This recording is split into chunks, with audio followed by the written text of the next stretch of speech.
Hello, everybody. Wow.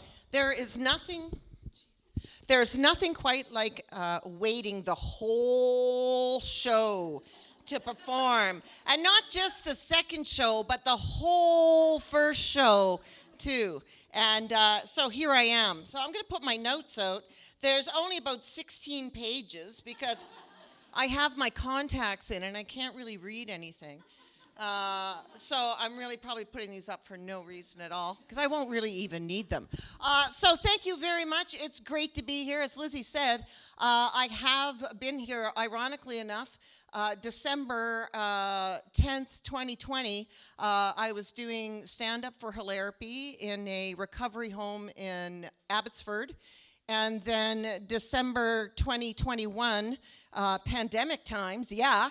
And I actually did this exact set online from the comfort of my living room with a Zoom audience of about 20 on mute. So I'm going on. I don't know if people are laughing. I don't know if it's funny. I'm like, yeah, I really rocked that one. I didn't know if I did or not. So welcome. It's great to be here. As Lizzie said, my name is Siobhan. And I was that kid with the funny hair and the funny name. Siobhan is an Irish name with lots of consonants and a silent B. And it means in Ireland that you are going to have to explain this name for the rest of your life. I was born in Nova Scotia. Woo! Thank you very much. I was born in Nova Scotia to a Cape Bretoner and a Newfoundlander. Yeah, I've got all the provinces covered. There was a big kitchen party when I was being born. Oh, I could smell the smell of beer and boiled dinner as I was coming out of the womb. But then my mother got a cream for that, and it went away. That one always takes a minute. Yeah, there it is. Yeah, there it is. So I'm going to take you back. We're going to go back to 1977. When I am 11 years old. And this story has a little bit of shame involved, and that's why I brought it to Hilarapy, so I could work through this shame. You know, Lizzie says we walk to our shame. I ran to my shame, and then I kicked it, and then I stamped it, and then I picked it back up because I felt really bad. Then I went, fuck you, and then I stamped it again. That was like day one of Hilarapy. So the year's 1977. I'm 11 years old, and I'm waiting at the bus stop with my friend Steven. And we're waiting for the bus by ourselves, and he says, hey, Siobhan, I challenge you to climb up this bus stop pole. Let's see who can do it the fastest. So I'm looking at my little friend Steven. I'm 11. I'm like, yeah, I can take him on, sure. So I say, sure. So up he races up the bus stop pole and jumps back down, and I'm like, oh, I got this, no problem. My 11-year-old legs and arms, I start to climb up this bus stop pole, and suddenly a funny feeling starts happening in my tummy, and I jump off. And I say to Stephen, did you just feel something funny in your stomach? And he said, yes. And I said, I did too. Let's do it again. And so we did. And it happened to me again. But it didn't happen to him. Now, if I had had Google back then, I might have Googled funny feeling in tummy when climbing a pole, and I would have discovered that I had just experienced a core-gasm. Now, a core-gasm is an exercise-induced orgasm. Yeah, wow is right. Wow is right. Now, wouldn't you think that that would be the number one reason for anyone to exercise? Now, I was blessed. I had a bus stop right outside of my house.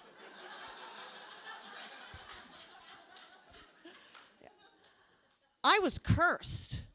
I had a bus stop right outside of my house. You know, one cannot keep climbing public bus stop signs.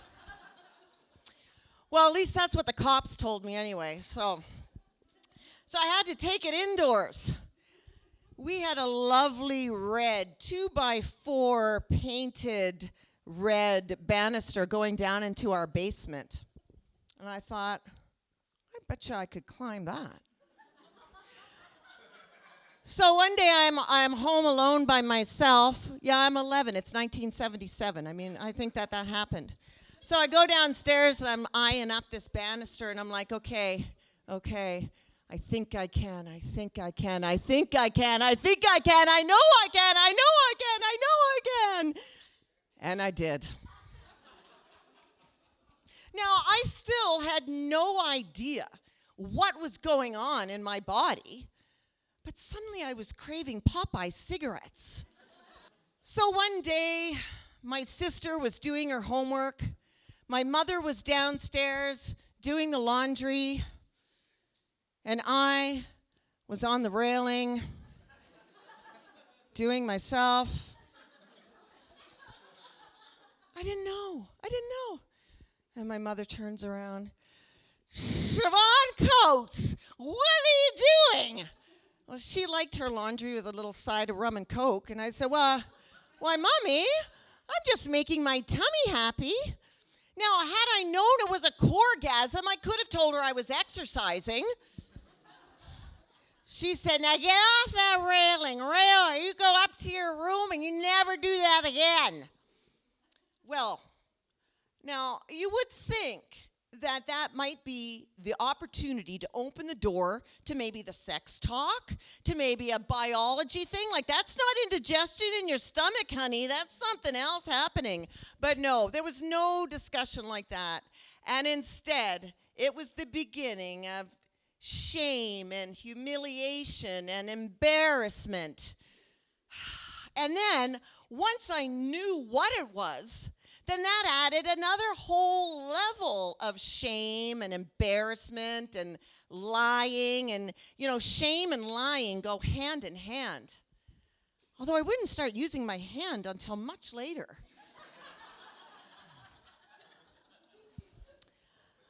You know, single-story houses were a problem.